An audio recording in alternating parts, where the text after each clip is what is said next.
నమస్తే రమ్మగారు. నమస్తే జయ. రమ్మగారు, మంచి చందమా కథ ఒకటి చెప్పండి. పేరు చెప్పగానే నువ్వు అదే అనకూడదు. అన్నను తేలుకుట్టిన దొంగ. ఓ అందుకే అదే అనలేదు. బాగుందండి. మామూలుగా మనం ఏం చేస్తాము, ఏవో చిన్న చిన్న పొరపాట్లు చేస్తాము. మనమని దొరికిపోయామనుకో నిశ్శబ్దంగా ఊరుకుంటాం, మన పేరు చెప్పకుండా. అంతే. అప్పుడు ఏం చేయాలో తెలియదు. నాదేననకూడదు, నేనేననకూడదు, నన్నేననకూడదు, నేను చేశానని చెప్పకూడదు. అవును అవును, వాళ్ళకి తెలుసు అవతల వాళ్ళకి, కానీ మనం బాహాటంగా ఒప్పుకునే పరిస్థితి ఉండదు. అంతే. పిల్లలకి చెప్పాల్సిన మంచి కథ జయ. చెప్పండి. మనకు కూడా భలే ఇంట్రెస్టింగ్గా ఉంటుంది. ఒక ఊళ్ళోట ఇద్దరు స్నేహితులు ఇద్దరు. ఒక ఆయన ధర్మయ్య, రెండో ఆయన రామయ్య. ధర్మయ్య చాలా స్నేహపాత్రుడు, మంచివాడు. రామయ్య కొంచెం పిసినారివాడు, గట్టిగా ఉండేవాడు అనమాట. అయితే ఏమైంది, ధర్మయ్యకి పిల్లలు లేరు, రామయ్యకి కొంచెం కుటుంబం బాగానే ఉంది, ఏదో వడ్డీ వ్యాపారం కూడా ఉంది, వ్యాపారం ఉంది. కొంతకాలం అట్లా గడవగా వీళ్ళు కొంచెం నడి వయసులోకి వచ్చాక ఈ ధర్మయ్య అన్నాడు, నా పిల్ల పాప సంపాదించి పెట్టింది బోల్డ్ ఉంది, ఇదంతా ఏం చేసుకుంటాము, ప్రయాణాలకు వాడుకుంటాను, మేము కాశీ పోయేస్తాము అని చెప్పి కాశీ ప్రయాణానికి అంతా ఏర్పరచుకున్నాక ఆయన ఒక డిబ్బెన్లో వేసి పెట్టినవి ఒక 100 వరహాలు ఉన్నాయి. ఏం చేశాడు, నేను ప్రయాణానికి వెళ్ళిపోతున్నాను, ఇల్లు తాళం పెట్టి పెడతామా 2 నెలలు 3 నెలల పాటు, కనీసం 3 నెలలు మినిమం 6 నెలల దాకా పట్టచ్చు కాశీ ప్రయాణం. మరి ఒక 100 కాసులు ఉన్నాయి, 100 నీ దగ్గర పెట్టు, ఓకే, దాచిపెట్టు. ఇంట్లో పెడితే ఈ 6 నెలల్లో ఏమైనా అవ్వచ్చు కదా, అంతే. ఎవరైనా దొంగలు పెడితే వచ్చాక నాకు ఆధారం ఉండదు, ఖర్చు పెట్టేసుకుంటాను, మిగిలింది పట్టుకెళ్ళింది అంతా. కాశీ యాత్రల్లో ఎలా చేసేవాళ్ళు అంటే జయ, ఇది ఒక తెలుసుకోవాల్సిన విషయం. మనం ఈ ప్రయాణానికి ఇంత అని ప్లాన్ చేసుకున్నాం అనుకో, అక్కడ అంత ఖర్చు అవ్వలేదు, మిగిలిందంతా దానం చేసి ఒట్టి చేతులతో వెనక్కి వచ్చేవాళ్ళు. బా త్వరగా అట్లా చేసేవాళ్ళు. తిరుపతి యాత్రకని ఏర్పాటు చేసుకున్నాము, అంత అవ్వలేదు, తిరిగి తీసుకురారు, అలా చేసేవాళ్ళు. బా ఎంత మంచి విషయం కదా రమ్మగారు. యాత్ర అంటే అది. కానీ ముందు నుంచి పక్కన ఉంచేవారు కదా రమ్మగారు, పెట్టుకునేవాళ్ళు. ప్రయాణానికి వెళ్ళాలి అనుకుంటే ఒక హుండీ పెట్టుకొని దాంట్లో వేసుకుంటూ ఉండేవారు. అందుకని పట్టుకెళ్ళిన డబ్బు అయిపోతే ఊరి నుంచి రాగానే ఈయన డబ్బు ఉండాలి ఇక్కడ అని చెప్పేసరికల్లా ఈ రామయ్య అన్నాడు, ఓ అబ్బా నీ డబ్బులు నా దగ్గర పెడితే ఖర్చు అయిపోయినాయి అనుకో, మళ్ళీ నేను అచ్చుకోవద్దు, డబ్బులు ఉంటే చెయ్యి ఆడుతూ ఉంటుంది దాని మీదకి, ఎక్కడైనా దాపెడదు అన్నాడు. అనేసరికల్లా సరే ఎక్కడ దాపెట్టాలి ఆలోచించాక సరే ఊరి మొదట్లో ఒక మర్రి చెట్టు, ఎవరికి తెలుస్తుంది, ఒక గుంట తవ్వి పాతేసేయి అక్కడ ఉంటుంది అన్నాడు. అంటే ఈ ధర్మయ్య ఏమన్నాడు, అటగలే చీకటి మాటని వెళ్తానికి భయము, నువ్వు కూడా రా నాతోటి అని చెప్పి చీకటి పడ్డాక ఇద్దరు కలిసి వెళ్ళారు. ఒక చోట తవ్వి ఈ మా ముంత దాచిపెట్టి మూసేశారు. ఇద్దరు కలిసి ఇంటికి వచ్చారు. ఈ రామయ్య గారి పెళ్ళం బహుగట్టిది, మంచి తెలివైంది. చీకటి పడి ఎక్కడికి వెళ్ళావు అని అడగటం మొదలుపెట్టింది. తెల్లవారుజామునే ధర్మయ్య భార్య బండెక్కి ప్రయాణం అయిపోయారు. ఆయన పొద్దున్నే ఊరెళ్తాడని మనకు తెలుసు, మధ్యాహ్నం వచ్చి మాట్లాడాడు. మళ్ళీ చీకటి పడ్డాక మీ ఇద్దరు ఎక్కడికి వెళ్ళారో చెప్పు, ఇలా అడిగేవాళ్ళు లేరు, సతాయించేస్తారండి. ఊరికే అలా వెళ్ళేసంటే ఎక్కడికి వెళ్ళావు మనకే పీకేస్తూ ఉంటుంది లోపల కదా, ఏం చేసి వచ్చేసారో అని అడేం ఉండదు. అయినా సరే అయితే బాగా చాలా సార్లు అడిగి, కాదు రమ్మగారు, ఏదైనా అనుమానం ఉన్నప్పుడు ఇలాంటి ప్రశ్నలు ఎక్కువ ఉంటాయి కదా కదా. జనరల్ అనుమానమే ఉండక్కర్లా, మామూలుగా కూడా ఉండొచ్చు. అది ప్రేమగానే తీసుకోవచ్చు. ప్రేమ అంటే వీళ్ళు ఈ బొమ్మ నాది, ఇదేం చేసినా నాకు తెలియాలి. అది మగవారికి ఎక్కువ ఉంటుంది, ఆడవాళ్ళకి కూడా ఉంటుంది. అమ్మో ఎక్కువ ఉంటుంది ఆడవాళ్ళకి. మగవాళ్ళకు ఉండేది పొసెసివ్నెస్, అనుమానంలోకి దారితీస్తుంది. ఆడవాళ్ళకి ఆరాలు ఎక్కువ. ఇది కరెక్ట్, ఆరాలు ఎక్కువ. ఆడవాళ్ళకు ఉన్నంత ఆరా మగవాళ్ళకు ఉండదు. వాళ్ళు నమ్మేస్తూ ఉంటారు. ఆడాళ్ళు చచ్చిన నమ్మరు. నమ్మలేదా ఇక అంతే సంగతి. నమ్మక్కర్లేదు జయ, నమ్మకం ఉన్నా కూడా ఆరా మానరు ఆడబుద్ధి. మనం మాట్లాడుకోకూడదు. అవును, అది ప్రజలకు ఇలాంటి విషయాలు చెప్పకూడదు. అసలు మన గురించి మనమే చెప్పుకుంటే ఎట్లాగా. ఇక 4 రోజులు 5 రోజులు వారం రోజులు 10 రోజులు 15 రోజులు గడిచినా కూడా ప్రశ్నిస్తూనే ఉంది. 15వ రోజున ఆయనకి విసుగు పుట్టి చెప్పాడు, మా ధర్మయ్య 100 కాసులు దాచుకున్నాడే అనేసరికల్లా, అమ్మో నేను తీసుకెళ్ళాటయ్యా అంది. తీసుకెళ్ళాడు, ఇద్దరం కలిసి అనేసరికల్లా వాళ్ళు రాబోయారా, యాత్రలకు వెళ్ళిన వాళ్ళు ఊరికే వస్తారా, డబ్బులు పట్టరా, ఏదైనా నగా నట్రా చేయించుకుంటాను, 100 కాసులు పెట్టేది. ఇక మొగుడిని సెత పోరేసింది. వాడి డబ్బులతోటి మనం కాసులు చేయించుకోవటం ఏమిటే అంటున్నాడు. కానీ ఇక ఆవిడ అన్నం కూడా పెట్టలే. తెచ్చేదాకా ఊరుకోవాలి. డబ్బులు తీసుకొచ్చేసాడు.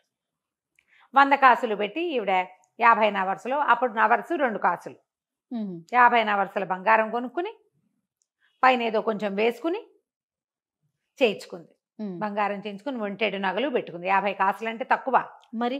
సరే, అక్కడి నుంచి ఏమైంది, 6 నెలలు గడిచి ధర్మయ్య గారు ఊళ్ళోకి వచ్చాడు.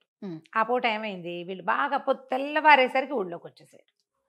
వచ్చేసి ఏమనుకున్నాడు, పొద్దుటి పూట మన డబ్బులు మనం తెచ్చుకోవడానికి మనకేం భయం, భార్యని వాకిట్లో దిగబెడిచి నువ్వు వెళ్ళి ఇల్లు వాకిలి సవరించుకోవే, నేను పోయి డబ్బులు తీసుకొస్తా అని చెప్పలే ఆవిడకి. ఇప్పుడే వస్తా అని చెప్పి వెళ్ళిపోయాడు మర్రి చెట్టు దగ్గరికి. వెళ్ళి తవ్వి చూస్తే ఏముంది, ఖాళీ. కాంతపోయాడు. ఎవరికి తెలుసు, నాతో పాటు పెట్టినవాడు వీడు. ఏం చేయాలో తెలియలే. అడిగితే ఏమంటాడో. స్నేహం, 30 ఏళ్ల స్నేహం. సరే, ఆ ఊర్లో న్యాయాధికారి ఒక ఆయన ఉన్నాడు. గ్రామాధికారి, న్యాయాధికారి కూడా. చల్లగా ఈ యాత్ర నుంచి వచ్చింది అదే బట్టలతోటి వాళ్ళ ఇంటికి వెళ్ళి, బాబు ఇట్లాంటి పని చేశానండి, వాడికి తెలుసు, మేమిద్దరం కలిసే పెట్టాము. సాధారణంగా రామయ్య అటువంటి వాడు కాదు, అట్లాంటి పద్ధతి కాదు అతను, అట్లా చేయడు, గట్టివాడే, కానీ ఇట్లా ఇతర సొమ్ముకి ఆశపడే మనిషి కాదు మామూలుగా. ఎందుకు ఇట్లా జరిగిందో తెలియదు, ఇప్పుడు నేను ఏం చేయాలి, ఎట్టా అడగాలి అంటే ఆయన అన్నాడు, నువ్వు అడిగేవా అల్లరైపోతావు, అడగద్దు, ఇంకో ప్లాన్ చెప్తాను అన్నాడు. అయిపోయి ఆయన ఇంటికి వెళ్ళిపోయాడు. వెళ్ళిపోయాక మధ్యాహ్నం ఇంటికి వెళ్ళిపోయి కాళ్ళు చేతులు కడుక్కున్నాడు, స్నానం చేసి ఇల్లు వాకిలి సవరించుకుని, యాత్ర చేసి వచ్చారు కదా, కొంచెం దేవుని పూజ ఏదో చేసుకుని కాస్త నైవేద్యం పెట్టి అన్నం తినాక ప్రసాదం పుచ్చుకొని రామయ్య వాళ్ళ ఇంటికి వెళ్ళాడు. ఆయన చూడగానే గతుక్కుమన్నాడు రామయ్య. ఏటా వచ్చింది, ప్రయాణం బాగా జరిగింది, ఏదో కుశల ప్రశ్నలు వేసుకుంటారు కదా, లోపల దట్టడ్డాడు అంటోంది, ఏం చేయాలో తెలియదు. అక్కడి నుంచి ఇతను అన్నాడు, డబ్బులు తెచ్చుకుంటావా వెళ్ళి అని అడిగాడు. అడిగితే డబ్బులు ఎందుకు, డబ్బులు కాదు, ఇప్పుడు మనకి ఇంకో పని వచ్చింది, మరేమో నేను ఈ ప్రయాణంలో ఈ 6 నెలల్లో అనుకోకుండా నాకు ఒక వ్యాపారం తగిలి ఒక 1000 వరహాలు సంపాదించా. సరే, డబ్బులు ఎలాగో వచ్చినాయి కదా, మనం ఆ పాత పెట్టాను చూడు, అక్కడే ఈ 1000 కూడా పాత పెట్టేసి నేను మళ్ళీ రామేశ్వరం వెళ్తా, చేతి ఖర్చులకు డబ్బులు ఉన్నాయి నా దగ్గర, ఈ 1000 దాచిపెట్టి వెళ్తా, మర్రి చెట్టు కింద పెట్టడం మనకు మంచిగా వచ్చింది, మరి నువ్వు సాయంకాలం చీకటిపడి నాతో పాటు వచ్చావంటే ఇద్దరం కలిసి వెళ్ళి డబ్బులు పాతేసి వచ్చేద్దాం రామయ్య, ఏమంటావు అని ప్రసాదం అంది చేతిలో పెట్టాడు. సరే, ప్రసాదం చేతిలో వేసుకున్నాడు కానీ చెయ్యి వణికిపోతుంది. ఆయన వెళ్ళిపోయాడు. వెళ్ళిపోగానే లోపలికి వచ్చేసరికల్లా పెళ్ళాం అడిగింది భార్య, ఏమిటయ్యా మొహం అట్ట తెల్లబడిపోయింది, ఏం జరిగింది అంటే ధర్మయ్య వచ్చాడు అన్నాడు. అమ్మో, వచ్చాడా, రాకేమిటి, ఇప్పుట 1000 వరహాలు సంపాదించాట, అవి అక్కడ పాతి పెడదామంటున్నాడు, తీరా తవ్వి 100 కనపడిపోతే ఏమంటాడో అని అన్నాడు.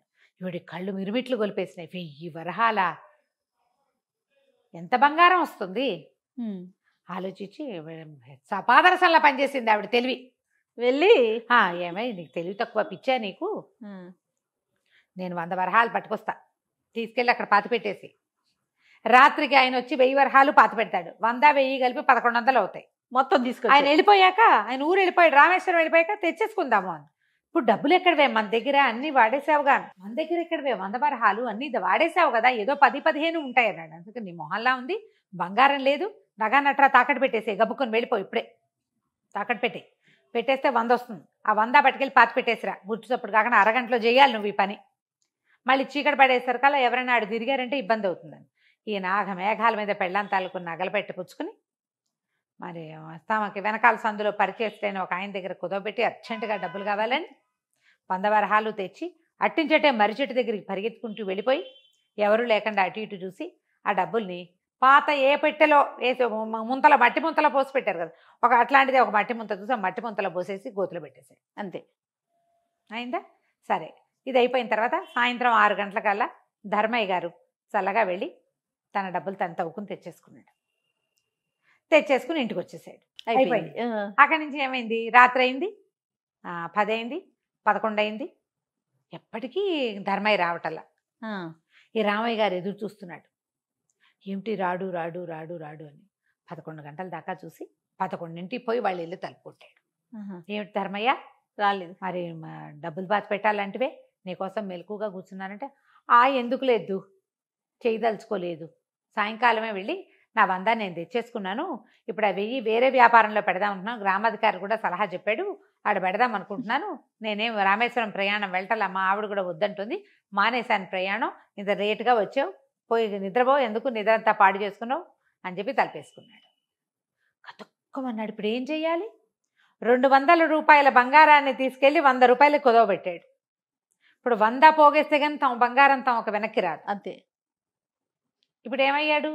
ఆ డబ్బులు నావి అని అనలేడు, ఆయనవే కదా. అంతే. తేలుకుట్టిన దొంగల్లే వెనక్కి తిరిగాడు. పెళ్ళాన్ని తెలివితేటలు పోయినాయి, మొగుడు తెలివితేటలు పోయినాయి. ఇతరుల సొమ్ము కాసు పెడితే ఇలా జరుగుతుంది. చాలా బాగుందండి. చూడు ప్లాన్ ఎంత బాగుంది. కర్ర విరగలేదు, పాము చావలేదు. అది. నమస్తే రమ్య. నమస్తే.